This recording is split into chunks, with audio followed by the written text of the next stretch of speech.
হরে কৃষ্ণ। মায়াপুর লীলানাথ চ্যানেলে আপনাদের সবাইকে স্বাগতম জানাচ্ছি। সকলের চরণে আমার প্রণাম। তো আজকে আপনাদের সাথে আমি আলোচনা করব আমাদের যে আগামীতে খুব সুন্দর একটি মহোৎসব শুরু হচ্ছে আগামী 16 তারিখ থেকে। সেইটা আগামী 16 তারিখে পবিত্রা রোপিণী একাদশী তিথি এবং সেই দিন থেকে শুরু হচ্ছে রাধাকৃষ্ণের ঝুলন যাত্রা মহোৎসব। তো এই ঝুলন যাত্রা মহোৎসব 5 দিনব্যাপী অনুষ্ঠিত হবে।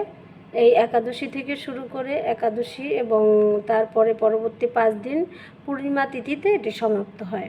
পূর্ণিমার দিনটা হচ্ছে বলরাম পূর্ণিমা, ওই দিন বলরামের শুভ আবির্ভাব তিথি। তো আজকে আমরা এই ঝুলন যাত্রার কি মাহাত্ম্য, ঝুলন যাত্রা কিভাবে আমরা পালন করতে পারি বা ঝুলন যাত্রা দর্শনের ফলে আমাদের কি মঙ্গল সাধিত হয় সেটি একটু আলোচনা করব।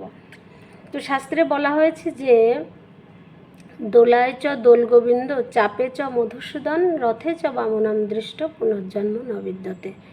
দোলায় চ দোল গোবিন্দ অর্থাৎ এই যে রাধা গোবিন্দের ঝুলন মহোৎসব, দোলায় মানে দোলনাতে করে ভগবানকে রাধারানী সহজে দোলনা ঝুলন করা হয়। এটা চাপে চ মধুসূদন অর্থাৎ নৌকা বিহার, যেটা নৌকাতে করে আমাদের অক্ষয় তৃতীয়া থেকে ইস্কনে সারা বিশ্বব্যাপী কী বলে নৌকা বিহারটাও হয় এটা। এবং রথে চ বামনাম দৃষ্ট অর্থাৎ রথযাত্রা মহোৎসব জগন্নাথ, এই 3টা স্থানে ভগবানকে যদি আপনি দর্শন করেন, এই মহোৎসবে যদি অংশগ্রহণ করেন, তাহলে বলছে পুনর্জন্ম ন বিদ্যতে, তার আর পুনর্জন্ম হওয়ার সম্ভাবনা থাকে না। অর্থাৎ এই 3টা মহোৎসব এতই গুরুত্বপূর্ণ এবং আমরা সবথেকে সৌভাগ্যবান যে এই ঝুলন যাত্রা মহোৎসবটি 5 দিনব্যাপী অনুষ্ঠান হয় এবং এখানে আমরা সবাই অংশগ্রহণ করতে পারি। যেমন রথযাত্রায় যেমন নৌকা বিহার, সেরকম ঝুলন যাত্রা আমরা সকলেই অংশগ্রহণ করতে পারি, সকলেই ভগবানের সেবার সুযোগ পেতে পারি। তো এই ঝুলন যাত্রা আমরা কোথায় প্রথম হয়েছিল? ঝুলন যাত্রাটা মূলত গোলক বৃন্দাবনে হয়েছিল। সেখানে নিয়তই হয় রাধাকৃষ্ণকে বিভিন্ন কুঞ্জে যে ঝুলন করানো হয়।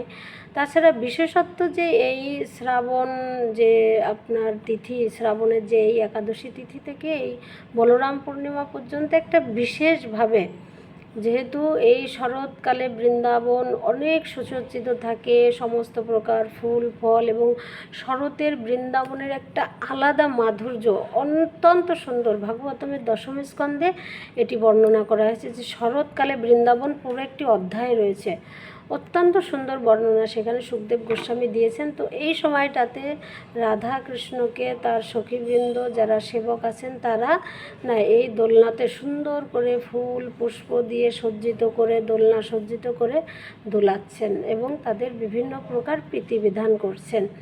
তো এইটা জগৎগুরু ছিল প্রভুপাদ, তিনি এই যে গোলক বৃন্দাবনে যে সমস্ত ভগবানের সেবাগুলি সম্পাদিত হয়, ভগবানকে তার সেবকেরা খুশি করার জন্য যা যা গুলি অনুষ্ঠান করে থাকেন, সেখানে মহোৎসবগুলি তিনি আমাদের কিন্তু দিয়েছেন। ছিল প্রভুপাদ সমস্ত বিশ্বে এই সমস্ত অনুষ্ঠানাদি এত সুন্দর দিয়েছেন, যেগুলি আমাদের ভক্তদের একটা চিন্ময় আনন্দের উৎস। কারণ ভক্তরা জাগতিক আনন্দ ভোগ করতে চায় না, তাহলে আমাদের যে ইন্দ্রিয়গুলি তারা তো আনন্দ পেতে চায়। তো জীবের স্বরূপ হয় কৃষ্ণের নিত্য দাস, সুতরাং দাসের আনন্দ প্রভুর সেবাতে। তো প্রভুপাদ আমাদেরকে ভগবানের এই সেবাতে নিয়োজিত করার মাধ্যমে এই আনন্দগুলি আমাদেরকে দিয়েছেন। তো এখন আমরা কিভাবে এই ঝুলন যাত্রাতে অংশগ্রহণ করতে পারি? যদি আপনার নিকটস্থ কোথাও থাকে আপনি অংশগ্রহণ করতে পারেন। যদি সেটা সম্ভব না হয়, আপনারা গৃহেও সুন্দর করে একটি দোলনা তৈরি করে সেখানে রাধা মাধবের চিত্রপট থাকুক বা বিগ্রহ থাকুক, যেটাই থাকুক, আপনারা সেটা থেকে ঝুলন করতে পারেন। সুন্দর করে দোলনাটা সাজিয়ে সেখানে আপনারা ভগবানের পছন্দ যেসব ভজন কীর্তন সেগুলো পরিবেশন করতে পারেন, ভগবানকে আরতি নিবেদন করতে পারেন এবং সুন্দর সুন্দর সুস্বাদু ভোগ রন্ধন করে ভগবানকে নিবেদন করতে পারেন। তার ফলেও আপনি সেই ঝুলনের একই কৃপা আপনি গৃহে বসেও পেতে পারেন। আর যদি সম্ভব হয় ভক্ত সঙ্গে স্থানীয় কোথাও যদি এরকম হয়ে থাকে, আপনারা সেটা করতে পারেন অংশগ্রহণ, তাতেও আপনারা সেই একই সুফল লাভ করতে পারেন। এবং আপনারা যারা এই ভিডিওটি দেখছেন এবং আপনারা যারা জেনেছেন যে এই 3টি উৎসবের এত মাহাত্ম্য, তারা অবশ্যই কিন্তু অন্যকে জানাবেন, অন্যকে বলবেন, তারাও যেন এই সুযোগটা গ্রহণ করে। তাতে ভগবান আপনার উপর খুশি হবে এবং আপনি আরও অধিক কৃপা লাভ করবেন। তো আমরা যে এই ভগবানের সেবাটা করছি, এটাতে আমরা কি করে বুঝবো যে না আমরা আনন্দ লাভ করছি? তো আপনি যখন শুধু একবার চেষ্টা করে দেখুন, আপনি কোনো প্রোগ্রামে আসুন, ভক্তদের সঙ্গে কীর্তন করুন, নৃত্য করুন, ভগবানকে সুন্দর করে দোলনাতে দোলান এবং মহাপ্রসাদ আস্বাদন করুন, তাহলে আপনি বুঝতে পারবেন যে এটা কতটা আনন্দের। জাগতিক যে সমস্ত আনন্দ আমরা পাই সেটা হয়তো আমাদের ভিতরে কিছু সময় থাকে এবং পরবর্তীতে আমরা সেটা কিন্তু ভুলে যাই, কিন্তু এই যে পারমার্থিক আনন্দ, পারমার্থিক সুখ, এইটা কিন্তু আমাদের দীর্ঘদিন হৃদয়ে থাকে। মানে আমাদেরকে মন কিন্তু বারবার বলবে যে না আবার যদি আমি এরকম একটা কোনো প্রোগ্রামে অংশগ্রহণ করতে পারতাম। তো আপনারা যারা এখনও কোনো দিন এই অনুষ্ঠানগুলিতে অংশগ্রহণ করেননি, অবশ্যই আপনারা এই অনুষ্ঠানগুলিতে অংশগ্রহণ করবেন, অনুষ্ঠানে আসবেন। মায়াপুরে অনেক বড় করে এই প্রোগ্রামটি হয়, গোশালাতে পুরো 5 দিন সুন্দর প্রসাদের আয়োজন থাকে। সবাইকে যে ঝুলন যাত্রাতে ভগবানকে ঝোলানোর সুযোগ, প্রত্যেকটা ভক্তকেই সুযোগ দেওয়া হয়।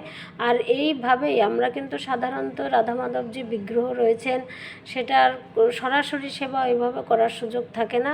এই একটা অনুষ্ঠানেই কিন্তু আমাদের এই সুযোগটা আমরা পাই, সাক্ষাৎ ভগবানকে সুন্দর করে দোলনাতে দোলানোর এবং সেটা দর্শন করার। এবং তখন আমাদের উপলব্ধি হবে যে না আমরা সত্যিই সেই গোলক বৃন্দাবনেই রয়েছি, সেখানেই ভগবানের সেবা করছি। এবং ভগবান এতটা কৃপাময় থাকেন, এতটা খুশি থাকেন, ওই সময়তে ভগবান আমাদের সকলের মনোবাসনা পূর্ণ করেন। এবং আমরা যদি ভগবানের কাছে শুদ্ধ ভক্তি চাই, সেটাও তিনি পূরণ করেন। তো আপনারা সবাই চেষ্টা করুন এই ঝুলনযাত্রা মহোৎসব পালন করার, আপনাদের এলাকাতে আপনার আত্মীয় স্বজন সকলকে এই মহোৎসব পালন করার, মহোৎসবে অংশগ্রহণ করার এবং কিছু না কিছু ভগবানের সেবা অবশ্যই করার চেষ্টা করবেন।